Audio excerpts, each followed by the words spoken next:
Campinas. 10h18. Estamos no Setembro Amarelo. Amarelo por maior mobilização nacional de prevenção e saúde mental. E esse mês ganhou força quando a gente lembra também de regras no ambiente de trabalho, como a norma regulamentadora que passou a exigir que todas as empresas avaliem, gerenciem os riscos psicossociais, como o estresse, como a carga mental e também o assédio. Os afastamentos do trabalho por problemas de saúde mental foram responsáveis por 122 mil dias perdidos em Campinas no ano passado. O número é do Observatório de Segurança e Saúde, vinculado ao Ministério Público do Trabalho. O índice do ano passado é 6% maior do que o de 2023, quando foram 115 mil dias perdidos. A pesquisa soma todas as datas em que as pessoas não trabalharam em razão de afastamentos previdenciários em função de transtornos mentais ou comportamentais. E para a gente entender um pouco mais sobre esse tema, a gente vai conversar com a psicóloga, a doutora Amarilda Lipp, que está conectada aqui com a gente. Seja bem-vinda, doutora.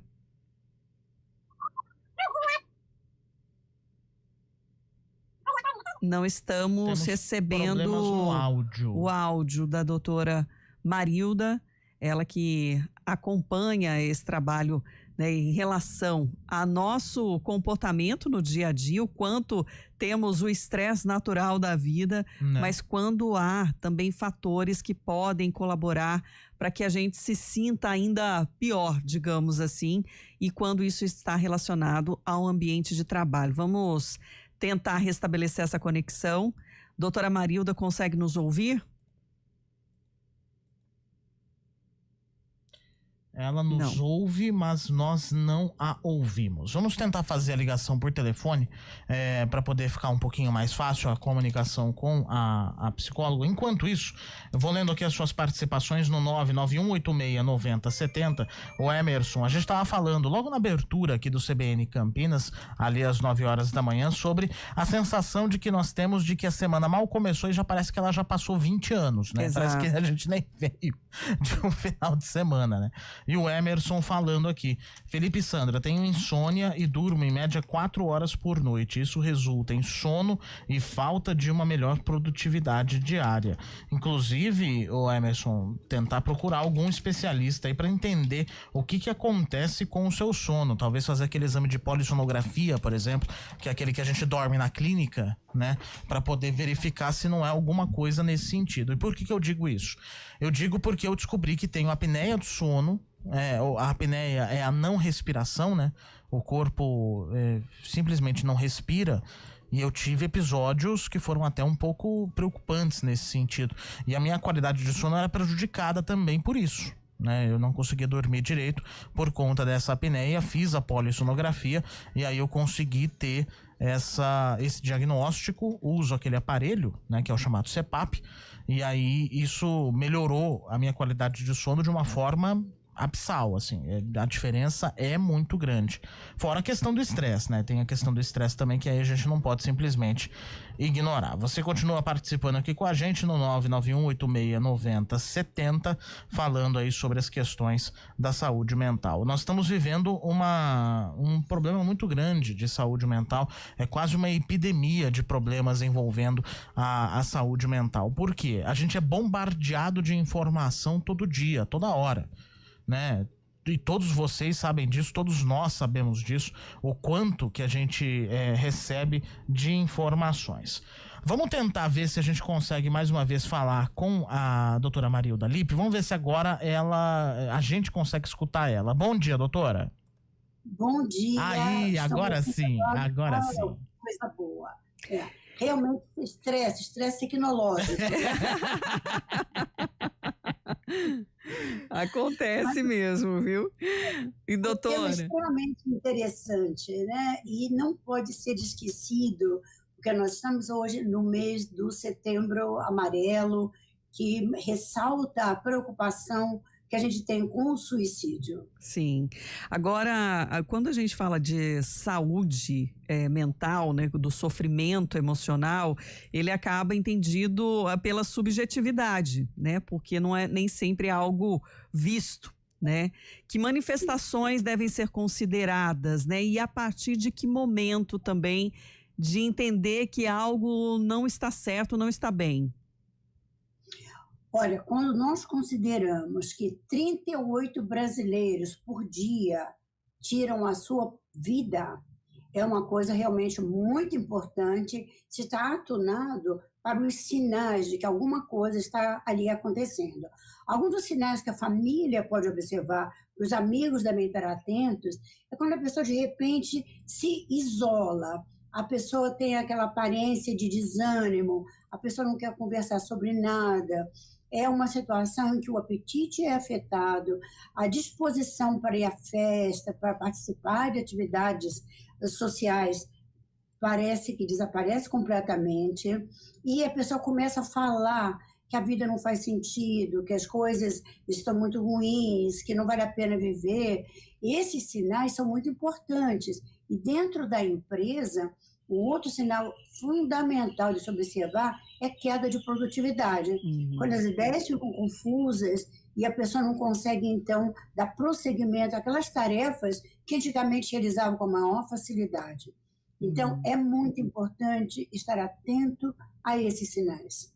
Como é que pode ser identificado que o trabalho, no caso, pode ser a causa direta desse transtorno, né, desse sofrimento, seja de depressão ou até a síndrome de burnout? Normalmente, quando uma pessoa está nessa situação devido ao trabalho, ela não é a única no setor.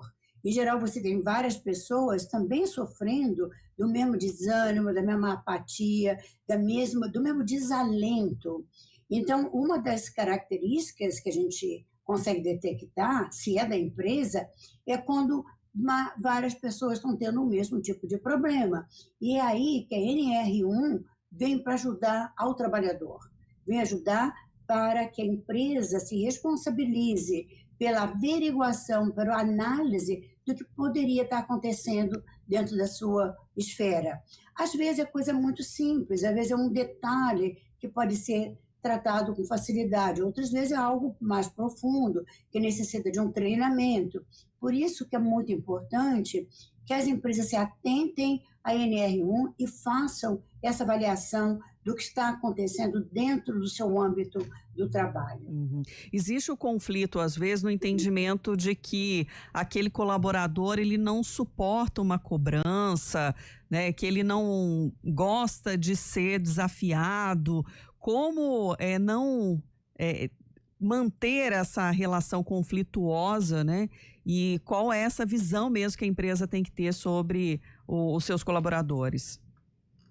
E aí é que eu lhe digo que o treino de controle do estresse é de fundamental importância, porque se o gestor e o trabalhador aprenderem estratégias de enfrentamento, mesmo que haja um certo conflito entre eles, cada um vai saber gerenciar. E as relações interpessoais podem se constituir um fator de risco psicossocial. Então, é muito importante, nessas avaliações que a gente faz nas organizações, atentar para fofocas, para disse-me-disse, para pessoas que estão tendo dificuldade umas com as outras, porque, em geral, isso reflete aí na produtividade e no clima geral da organização. Então, de fato, essa situação de chefe e colaborador, ou mesmo dos pares, porque não é sempre chefe e colaborador, às vezes são os próprios pares que estão tendo dificuldade. Aí, o que a gente recomenda é um trabalho de relações interpessoais, para que as pessoas consigam gerenciar o estresse que cada um gera.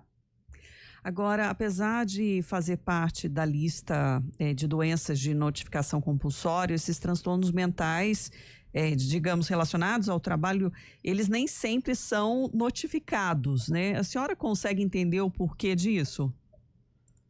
Olha, há muitas situações em que o estigma atrapalha muito, porque ainda hoje as pessoas, como não conseguem ver uma depressão como não conseguem ver um ataque de pânico, não conseguem ver a ansiedade que fica dentro do ser humano, muitas vezes essas pessoas negam a existência desse transtorno mental e até estigmatizam as pessoas, achando que é preguiça, que é desleixo, mas não é. A depressão, a ansiedade, o pânico são fatores extremamente devastadores e muito importante é se considerar a doença mental uma doença que deve ser tratada, deve ser avaliada e pode ser muito bem controlada. Uhum. E a gente já ouve no sentido da pessoa se afastar só quando ela tem uma crise, mesmo ali no ambiente de trabalho, ou de nem conseguir chegar ao trabalho, mas aí já é um estado mais crítico, né? Em que momento ela deve perceber de que ela precisa de ajuda? Então, o ideal, não há dúvida nenhuma, é a prevenção da crise, né? Então, se o ser humano, se aquele trabalhador, se aqueles membros da sociedade, no modo geral, porque não é só do trabalhador, pode ser a dona de casa também, perceber alguns sinais, deve já procurar atentar para o que está acontecendo. Então, quais seriam esses sinais? A pessoa começar desanimada, desalentada, achando que a vida não faz sentido, se sentir uma casca vazia, em que as emoções não parecem mais estar dentro daquilo que antigamente ocorria, já é um sinal. O apetite também é afetado, sabe? O desejo sexual desaparece. Então, há determinados sinais que mostram que a pessoa está no limiar da doença. Então, o ideal seria, neste momento, a pessoa procurar ajuda, procurar saber o que de fato está pesando na sua existência e afastar esses fatores que poderiam estar ali facilmente retirados. E, às vezes, não dá para retirar da vida da pessoa um determinado fator de estresse. Por exemplo, vamos dizer que a pessoa tem uma dificuldade muito grande na empresa e o chefe e ela não combinem, mas ela não pode pedir demissão. Então, como é que ela deve resolver isso? Tentar aprender a lidar com esse estressor. A mesma coisa quando o estressor é uma mãe doente, um pai doente, ou um filho com problema. Não é como se descartar essas pessoas. Então, o que é o ideal? Essa pessoa que está passando por esta dificuldade na família precisa aprender a lidar com o problema. E aí que uma ajuda psicológica pode ser de grande valia para mostrar caminhos, mostrar que há saída, porque o suicídio é sempre o resultado da falta percebida de opção. Então, o terapeuta abre opções, abre portas nesse quarto escuro que a depressão significa. Quero agradecer a doutora Marilda Lipp, que é psicóloga, por trazer um pouquinho mais de reflexão, entendimento e o que a gente pode fazer para sair de algum quadro em que a gente não se sinta bem e também na relação com o trabalho. Obrigada por nos atender, doutora Marilda. Muito obrigado e um bom dia para você e seus ouvintes. Muito bom dia. 10h31. Repórter